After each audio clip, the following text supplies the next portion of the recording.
magulo, maingay, at mabaho. Kung ikaw ay napabilang sa mga taong nakatataas sa lipunan ay baka pandirihan mong tumbapak sa ganitong klaseng lugar, lalo na kung ikaw ay maselan. Ngunit hindi siya at ang ilan sa mga kasamahan niyang doktor ng araw na iyon. Naroon sila upang maghatid ng libreng serbisyong medikal para sa mga kapuspalad. Taon-taon ay pumupunta sila sa lugar ng payatas upang magsagawa ng medical mission. Kaya naman halos kilala na niya ang lahat ng nakatira roon. Ilang saglit pa ang lumipas bago niya iginala ang paningin. Mayroong hinahanap ang kanyang mga mata sa paligid. Biglang lumuwang ang pagkakangiti niya nang makita ang mag-ama na nakaupo sa bangketo na yari sa tabla. "Happy birthday, Tay!" Masiglang bati ng isang batang babae, 7 taong gulang. "Salamat, anak," sagot naman ng ama na labis ang galak. Sa unang tingin pa lamang niya sa lalaki ay mababanaag na kaagad sa panlabas nitong kaanyuan ang pagkakaroon nito ng kapansanan. Makikita kasi ang panlalabo ng dalawang mga mata nito dahil sa katarata. Makapal ang balbas at may payat na pangangatawan. Magulo ang buhok na tila hindi pa nadadaanan ng suklay. At kupas na kasuotan na parang matagal nang hindi nalalabhan. "Hipan mo na ang kandila, Itay, tapos humiling ka, ah," sabi ng batang babae. "Sige, anak," sagot ng matanda. Pilit na inaaninag ng lalaki ang maliit na kaldero na naglalaman ng kaunting kanin. Ibinaliktad pa ni Madel ang laman upang mapunta sa ibabaw ang tutong. May maliit na kandila na nakatusok sa gitna nito na sinindihan pa ni Madel. Kaarawan niya kasi ng araw na iyon at bilang selebrasyon ay naghanda ang anak niya kahit papaano. Napakasimple lamang ngunit labis ang kanyang kasiyahan. Napakalambing talaga ng kanyang anak. Walang kapares kahit pa sabihin ng iilan na hindi niya ito tunay na supling, sapagkat napulot niya lamang si Madel sa basurahan ilang taon lamang ang nakakaraan. 1, 2, 3. Masiglang sambit ng bata, sabay lapit ng kaldero sa harapan ng ama upang mahipan nito ang kandila. Napangiti siya sa nakitang tagpo. Napakaganda ng banding ng mag-ama. Kaagad siyang humakbang papalapit at maingat na umupo sa bakanting upuan kasabay ng paglapag niya ng daladalang cake. "May dala akong cake para sa inyo. Ito na lang pagsaluhan ninyo.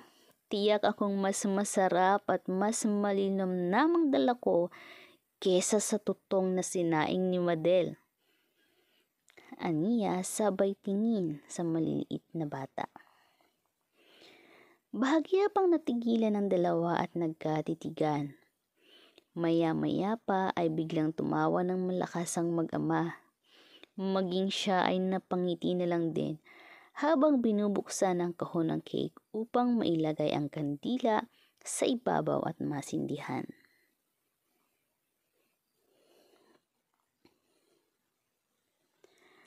"Tatay, kailan po ba ako pwedeng mag-aral?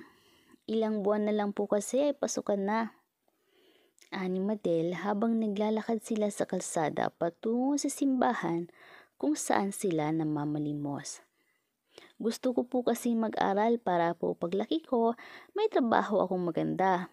Tapos hindi mo na kailangang mamalimos, tatay." "Gusto mo bang mag-aral, anak?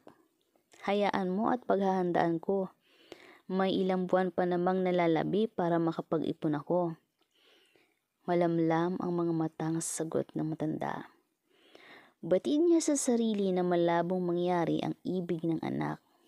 Bukod kasi sa napipinto niyang pagkabulag, ay hindi rin siya kwalipikado na mag-apply sa trabaho dahil wala siyang tinapos. Higit sa lahat ay overage na siya at wala ng kumpanya pa ang tatanggap sa kanya. Talaga po, Itay? Oo, anak. Yay! Salamat po, Tatay! Malapit na ba tayo sa simbahan, anak? Pag-iiba niya ng usapan. Medyo malapit na po. Natatanaw ko na ang malaking krus ng simbahan. Sagot ng bata sa ama. Nakapasan kasi siya sa balikat at siya ang nagsisilbing mata ng ama upang hindi ito mabangga o mahulog sa kanal. Lumalala na kasi ang katarata ng kanyang ama at ang sabi pa ng kapitbahay nila na si Aling Flor ay malapit na mabulag ang ama. Hayaan mo, Itay, paglaki ko, bibilhan kita ng salamin at kapag marami na akong pera, ipapa-opera natin ang mga mata mo. Sa ngayon kasi hindi ko pa kaya, wala pa akong trabaho at saka baby pa po ako. Naku anak, wag mo akong alalahanin, matanda na ako para dyan. Ang nais ko lang ay mapabuti ka para kahit mawala na ako, alam kong kakayanin mo na. Tama ka anak, kailangan mong makapag-aral upang magkaroon ka ng magandang kinabukasan.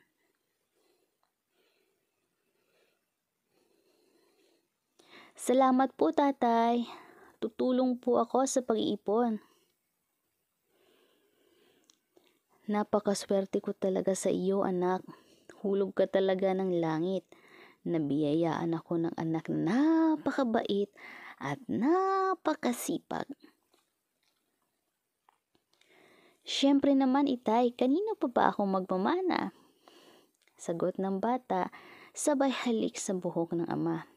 Tatay, ang baho mo naman, di ka na naman po naligo. Sita ng bata. Okay na sana anak, kaya lang mapanlait ka rin. Halakhak nito. Paano siya maliligo kung wala siyang pambili ng tubig at sabon? Ang gagastusin niya para sa sarili ay ilalaan na lamang niya para kay Matel.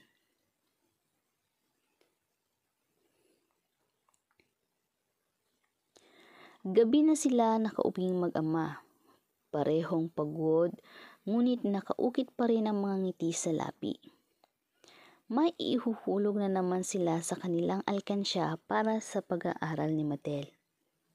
Matulog ka na anak, papaypayan kita para hindi ka mainitan. Sabay na tayong matulog, Itay. Huwag mo na akong paypayan. Parehas po tayong pagod at inaantok. Hindi ka rin makakatulog dahil mainit at malamok.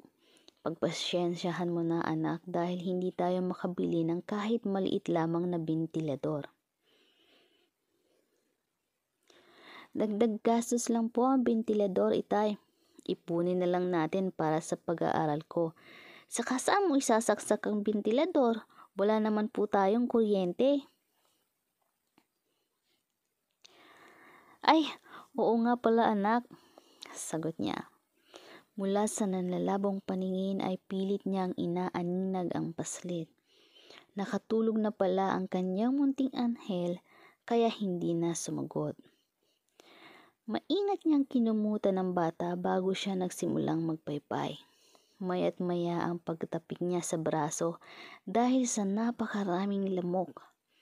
Palibhasa, nasa tabi lang sila ng estero nakatira. Kaya naman, hindi nakapagtataka na tahanan din ng mga lamok ang bahay nila. Matulog ka ng mahimbing anak. Pasyensya ka na kung napagod ka maghapon sa pag-aalalay sa akin. Bulong ng matanda na may bahid ng lungkot. Ilang oras pa ang lumipas bago siya iginupo ng antok at tuluyan ring makatulog katabi ng kanyang anak.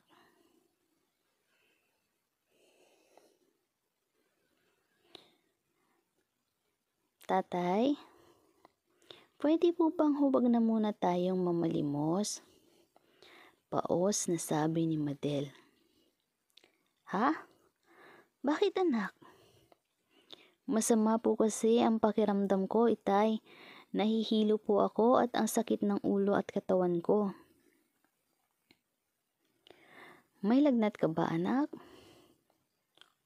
Opo, itay. Saglit lang, bibili ako ng mami sa tindahan para may makain ka. Sandali lang, anak, ha? Aniya habang nagkukumahog sa pagkapa ng tsinelas niyang sira-sira. Buti na lamang at may pambili siya ng mami sa halagang 15 pesos. Kaya naman umuwi siya kaagad habang mainit pa ang pagkain. Madel, anak, nandito na si tatay. Kain na, anak. Tatay. Halika na, anak, susubuan ka ni tatay. Muling ayas sa anak, ngunit wala nang tugon mula sa bata. Anak? Muli niyang tawag. Tila may bumundol sa dibdib niya dahil sa matinding kaba. Dahan-dahan ang ginawa niyang paglapit sa kinaroroonan ng anak at mabilis na kinapa kung nasaan ang bata. Diyos na mahambagin, napakainit mo, Madel. Tarantang sabi niya habang kinakapa ang anak.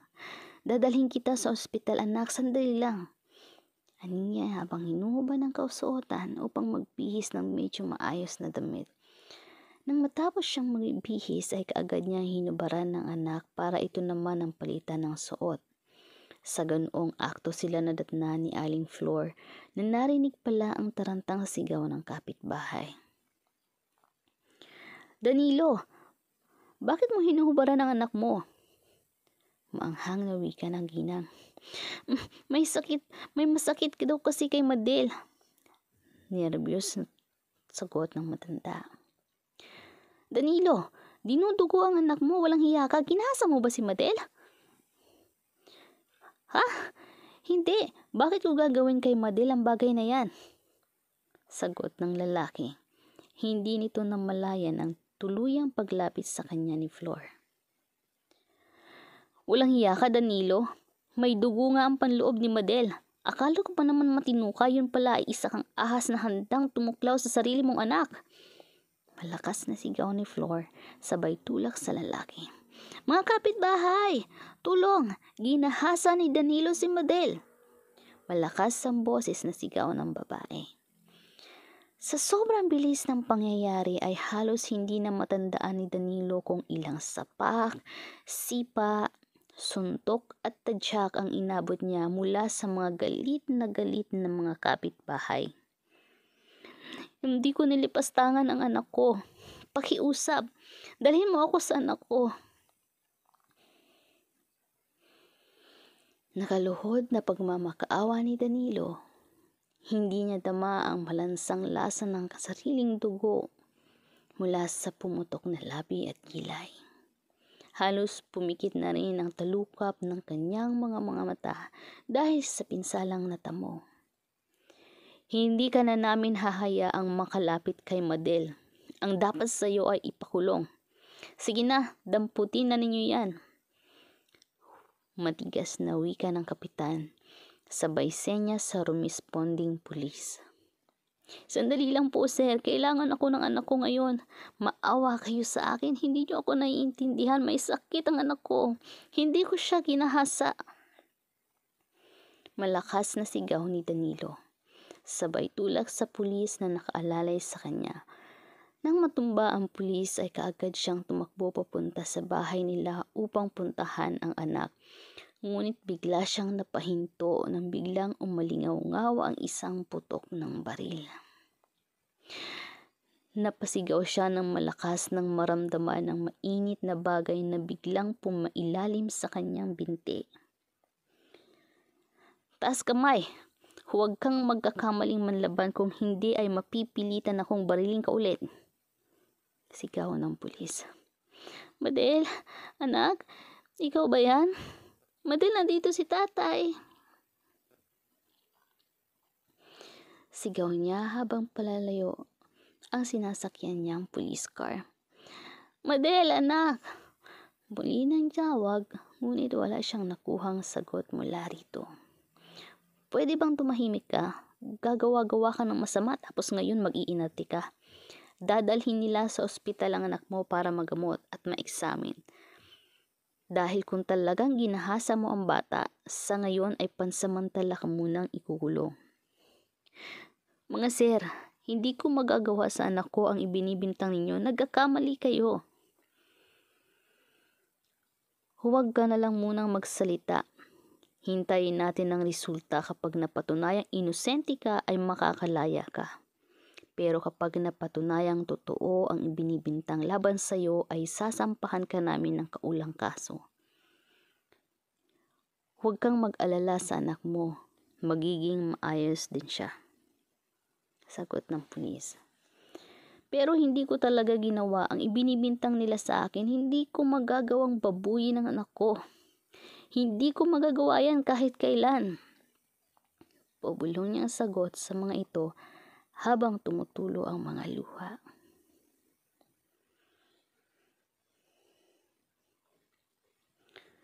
Doktora, kumusta po ang bata? May pag-aalalang tanong ni Flor sa doktor. Doktora, kumusta po ang bata? May pag-aalalang tanong ni Flor sa doktor. Kayo ho ba ang nanay ng bata? Sa ngayon ho ay inoobserbahan pa ang blood platelet niya dahil sa sobrang baba. Hindi ho ako ang nanay, pero ako ho ang nagsugod sa kanya dito sa ospital. Pinahuli kasi namin ang tatay niya dahil sa ginawa niya kay Madel. Pinahuli? Bakit? Kailangan sana namin makausap ang kanyang ama tungkol sa kondisyon ng bata. Pero pinahuli namin siya kanina dahil ginahasa niya ang bata. Nakita ko siyang hinuhubaran si Madel. Nakita ko ang dugo sa panloob niya at maging sa puwerta ng bata. Mrs., nagkakamali ho kayo. Intact po ang hymen ng bata at kung ang sinasabi mong nakita mong pagdurugo ay resulta ng panggagahasa ay nagkakamali ka. Sintomas ng severe dengue ang nakita mo kung saan may pagdurugo sa ilang bahagi ng katawan ng bata, partikular na sa bibig at sa ari. Sigurado ho kayo, Dok? Mukha ba akong nagbibiro, Mrs.? Kung pwede lang sana ay palabasin na ninyo sa kulungan ng ama ng bata sapagkat kailangan namin siyang makausap. Sagot ng doktor bago ito naglakad papalayo. Naiwan si Flor na hiyang-hiya sa kanyang sarili dahil sa pambibintang niya sa kawawang si Danilo.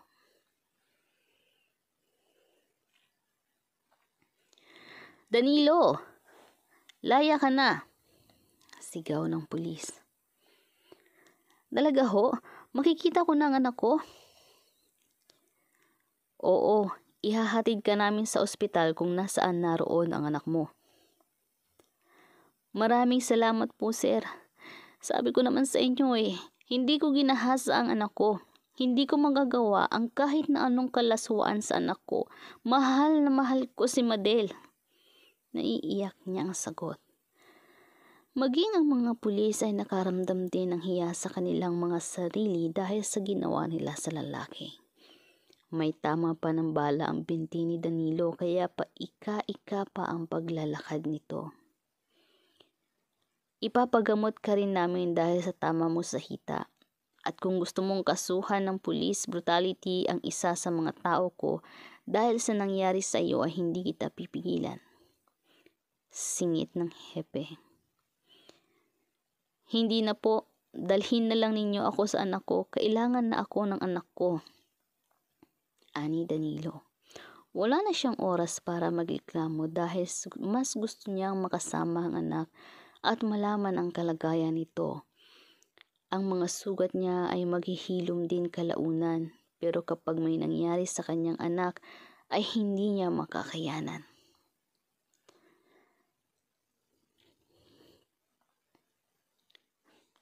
Kawawa naman ang anak ko. Umiiyak na bulong ni Danilo habang nakatitig sa anak mula sa labas ng bintana ng kwarto nito. Mawalang galang na ho. Kayo po ba ang ama ng bata? Opo. Sino po kayo? Ani Danilo habang pilit na inaaninag ang kaharap. Ako ho ang doktor na tumitingin kay Madel. Maaari mo ba kayong makausap? Tungkol ho saan? Severe dengue po kasi ang tumama sa bata. Kailangan po niyang masalina ng dugo sa lalong madaling panahon dahil sa pagbaba ng blood platelet niya. Ano pong ibig niyong sabihin? Kailangan ko po bang makahanap ng blood donor para sa anak ko? Ganon na nga po. Medyo malaki na rin po ang babayaran ninyo rito sa ospital, lalo na ngayong nasa ICU ang anak mo. May PhilHealth po ba kayo? Malaking tulong na rin po ang PhilHealth sa inyo. PhilHealth? Ano pong PhilHealth? Saan po makukuha ang ganon? Ibig mo bang sabihin, wala po kayong PhilHealth? Wala po eh. Hindi ko nga po alam kung ano ang sinasabi niyo. Sagot niya habang nagkakamot ng bato. Galing sa gobyerno ang PhilHealth at kung sakali man na may ospital na miyembro ng pamilya mo, ay pwede mo itong gamitin sa ospital upang makamenos ka ng babayaran. Sagot ng doktor. Wala po kasi akong ganon, doktora. Sa katunayan, ito lang po ang pera ko. Sagot niya habang kinakapa ang ilang mamisong barya sa kanyang bulsa. Hindi po sapat ang hawak mong pera. Kailangan po kasi ninyong magbayad dito sa ospital kahit kalahati lang sana. At kung wala kayong PhilHealth, pwede po kayong mag-solicit sa mga barangay ninyo. Kaso po ay kailangan ninyong bilisan dahil emergency po ang sitwasyon natin. Doktora, kung sakali ba na ibibigay ko sa inyo ang anak ko, kung sakali ho ba ay gagamutin ninyo ng maayos ang anak ko hanggang sa gumaling siya? Walang katulyang tugon. Ano hong sinabi ninyo? Hindi ko makakayang mamatay ang anak ko, doktora. Ang pera ko ay hindi sapat. At kung sakali man na mamalimos ako ay hindi na ako aabot. Hindi po pwedeng mangyari ang gusto ninyo. Pakiusap po, doktora. Maawa po kayo sa anak ko. Naniya sa pahiluhod. Pero hindi ko po pwedeng basta na lang kung pakiusap. Iligtas mo ang anak ko. Mabait siyang bata, matalino, masigla at matulungin. Hindi ka magsisisi kapag inampun mo siya. Tulungan mo akong iligtas ang anak ko, doktora, parang awa niyo na. Aaminin niyang nahabag siya sa kalagayan ng mag-ama. Bukod sa may kapansanan ng lalaki, ay wala pa itong kapera-pera. Kung tatanggi ba siya ay makakaya ba ng konsyensya niya na mamatay ang bata? Pero kung paano niya pangangatawanan ang pagiging ina ng bata, gayong wala pa naman siyang asawa at anak. Sobrang liit pa ni Madel na mapulot ko siya sa imbakan ng basura. Simula noon, ipinangako ko sa sarili ko na hindi ko siya pababayaan gaya ng ginawa ng tunay niyang magulang. Pero nagkamali ako. Hindi ko siya maalagaan ng tama at ang naibibigay ko sa kanya ay hindi sapat. Sana ay huwag kang mag-atubiling tulungan ng anak ko. Mas mapapabuti siya kung sa iyo na siya magmula ngayon. Hindi dahil sa hindi ko na siya mahal, kung hindi dahil gusto ko siyang magkaroon ng maayos na buhay, kahit hindi man ako ang kasama niya. Hindi na siya nakasagot pa sa lalaki nang marinig ang itinura nito. Noon lamang niya natagpuan ang isang kagaya ni Danilo. Buong puso kong magmahal para sa batang hindi niya kaano-ano. Kung si Danilo na may kapansanan ay kayang magbigay ng sobrang pagmamahal, batid niya sa sarili na makakaya rin niya.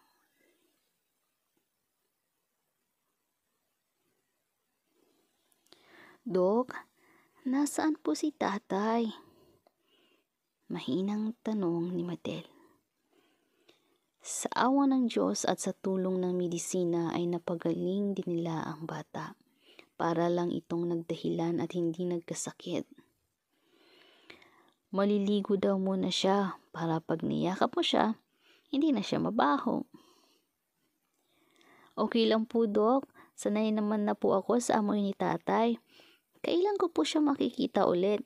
Dadalaw po ba siya ngayon? Hindi pa po sabi mo lalabas na ako bukas?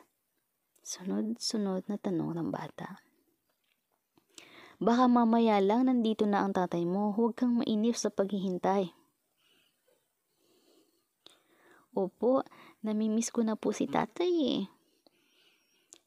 Lingingit sa kaalaman ni Madel ay nasa labas lang ng kanyang kwarto si Danilo. Lihim na nakikinig sa boses ng kanyang anak na kay tagal niya ang pinanibikang marinig. Salamat sa Diyos at magaling ka na, anak. Miss na rin kita, anak.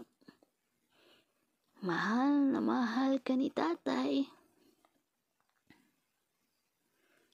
Lumuluhang wika ni Danilo sa kawalan.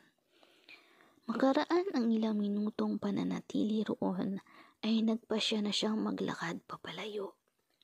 Hindi siya pwedeng makita ni Madel dahil baka kapag nakita siya nito ay mahirapan siyang malayo sa kanyang anak. Hindi naman po ito ang bahay ko, Dok. Bakit dito niyo ako hinatid? Pwede po ba na sa bahay namin tayo umuwi? Hinihintay na po ako ni tatay. Puno ng pagtatakang wika ni Madel nang mapagtanto niyang hindi sila sa payatas umuwi. Kasi Madel, hindi ka na uwi sa bahay ninyo simula ngayon. Dito ka na sa bahay ko titira. Mas maganda rito sa bahay ko. Maraming masarap na pagkain at higit sa lahat, malinis at komportable ang lugar ko. Ipinaampon ka sa akin ng ama mo. Aayusin ko na ang papers para sa legal adoption mo, Madel. Magmula ngayon, ako na ang mami mo. Ayoko po. Gusto ko po sa tatay ko. Ibalik mo na ako sa tatay ko. Takot na sagot ni Madel. Para sa iyo rin naman ang lahat ng ginagawa ng tatay mo, Madel.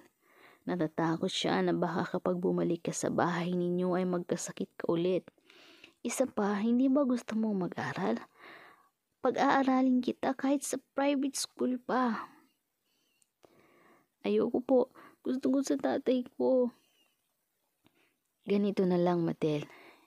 Dito ka sa akin titira pero dadalaw pa rin tayo sa tatay mo. Huwag ka ring mag-alala dahil bibigyan ko ng tulong ang tatay mo. Ang importante ngayon ay ang kaligtasan mo. Sana sumunod ka sa gusto ng tatay mo dahil yan ang habilin niya sa akin. Sagot ni Charity sa bata. Yaya, pakialalayan niya si Madel. Ikaw na muna ang bahala sa bata. Babalik pa ako sa ospital. Madel, si Yaya ang makakasama mo mula ngayon. Huwag kang mag-alala. Kapag nagpakabait ka, palagi kitang dadalhin sa tatay mo. Deal? Ayaw na ba sa akin ni tatay? Malungkot na sagot ng bata. Siyempre, gusto ko pa rin niya. Pero dahil mahal ka ng tatay mo, mas iniisip niya ang kapakanan mo.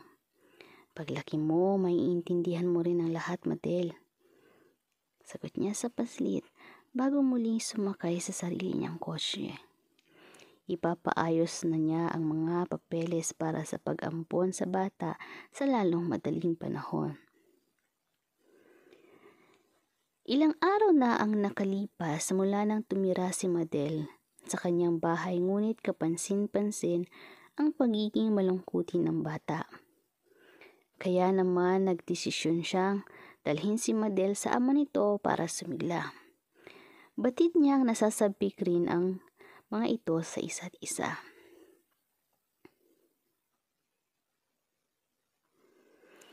Tatay! Nandito na po ako! Masiglang sigaw ni Madel pagbaba ng sasakyan. Tatay! Nasaan ka na? May pasulubong ako sa'yo! Muling wika ng paslit.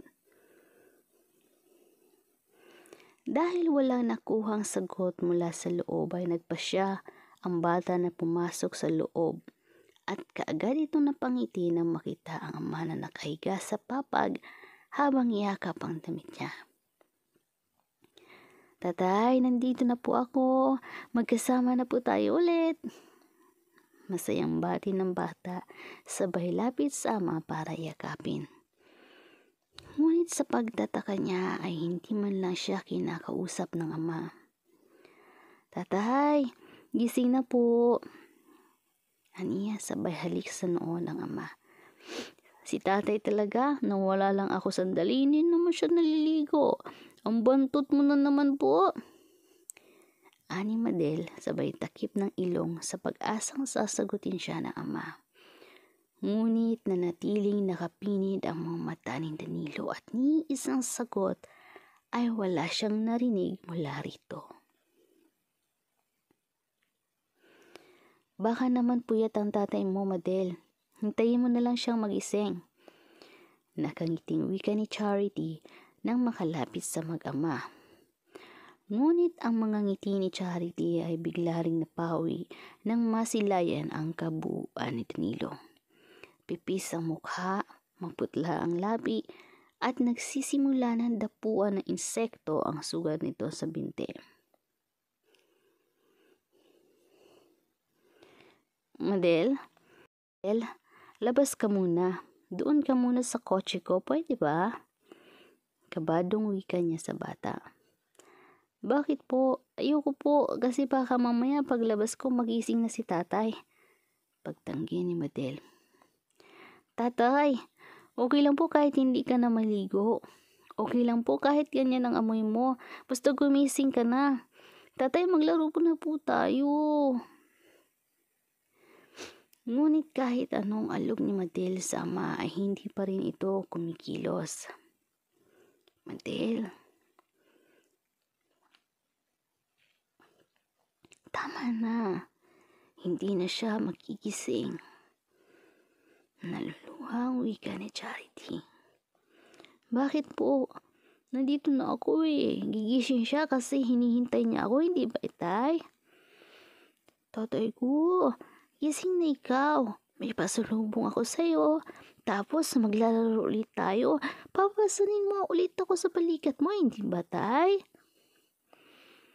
Ngunit kahit anong gawing pagmamakaawa niya sa ama ay hindi na ito muling tumilat pa upang makita ang kaisa-isang kayamanan niya. Si Madel. Sa tulong ni Charity ay naging maayos ang burol ni Danilo. Napag-alaman sa autopsiya na nakainom ang lalaki ng tubig na may ihi ng daga na naging sanhi ng agaran nitong pagkamatay.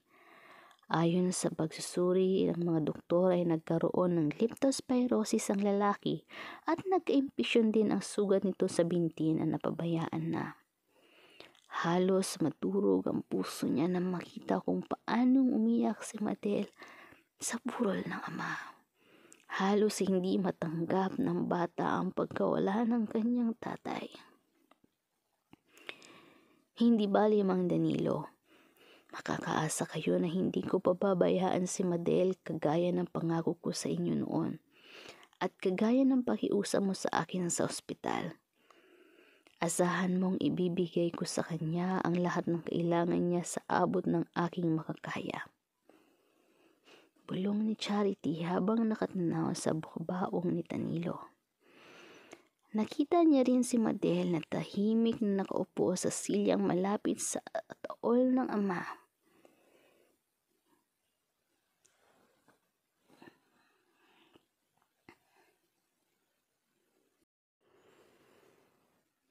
Excuse me, Doc. Ready na po ang lahat. Pwede na po tayo magsimula sa medical mission. May kalakasang wika ng isang nurse na kasama nila. Huh? Sige, susunod na ako. Mahinang sagot niya. Muli niya tinitigan ng dalawang mag-ama na kanina ay kaharap niya. Kasabay ng pag-ihip ng mabining hangin ay kasabay ang unti-unting paglaho ng dalawang figura sa harapan niya. Muli niya tinitigan ng dalawang mag-ama. Muli na naman niya nakita ang napakagandang eksena ng kabataan niya. Muli na naman pala siyang naglakbay sa panahon kung saan kapiling niya pa ang kanyang pinakamamahal na ama. Tatay, nandito na naman po ako.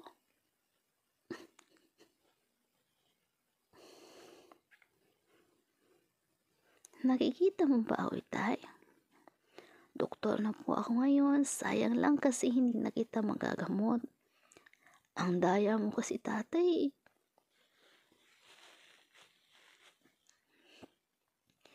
Hindi mo ako inantay na lumaki. Sabi ko naman sa'yo ipapagamot pa natin ang mga mata mo.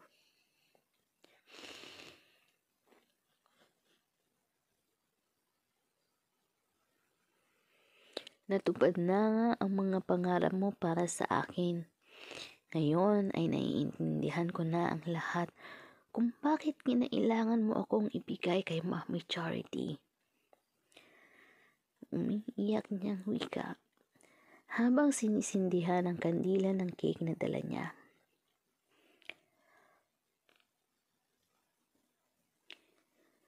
Happy birthday, Tatay!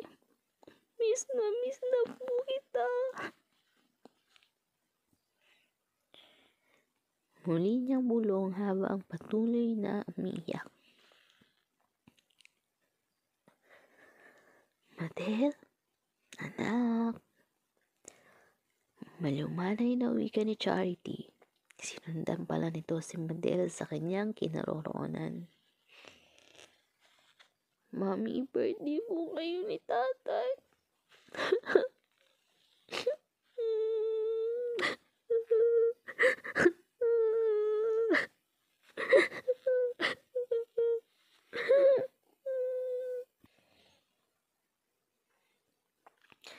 Alam ko, anak, tahan na.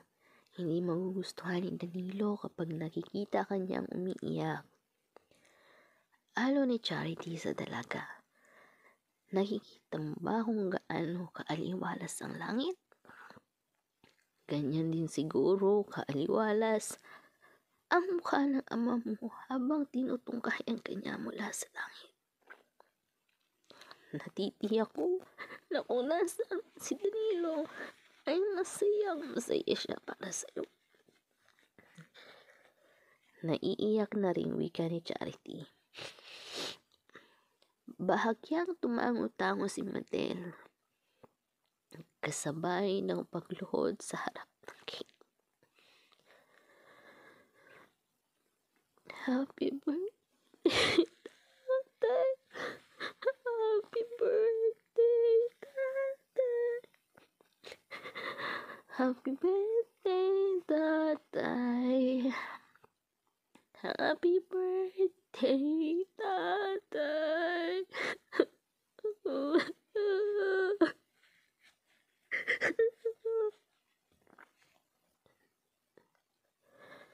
Alam mo ba, Mami, kung ano yung pinakamasayang alaala ko sa piling ni Tatay? Ngayon na yung kahit salat kami. Pero sobra naming saya. Yung kahit na halos wala kami makain, basta magkasama kami ay ayos na. Sayang nga lang kasi hindi na kami ulit nakita. Hindi na niya ako hinantay na bumalik. Pero hayaan mo, tatay. Darating ang araw, muli rin tayong magkikita. At sa mga oras na yun, ay alam ko hindi na tayo ulit magkakahiwalay.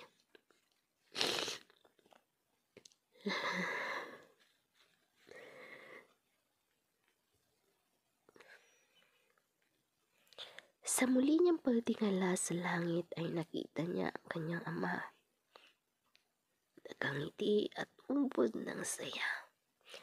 Kasabay ng pagkaway nito sa kanya ay ang unti-unti nitong paglaho sa harapan na tila pa nagsasabing,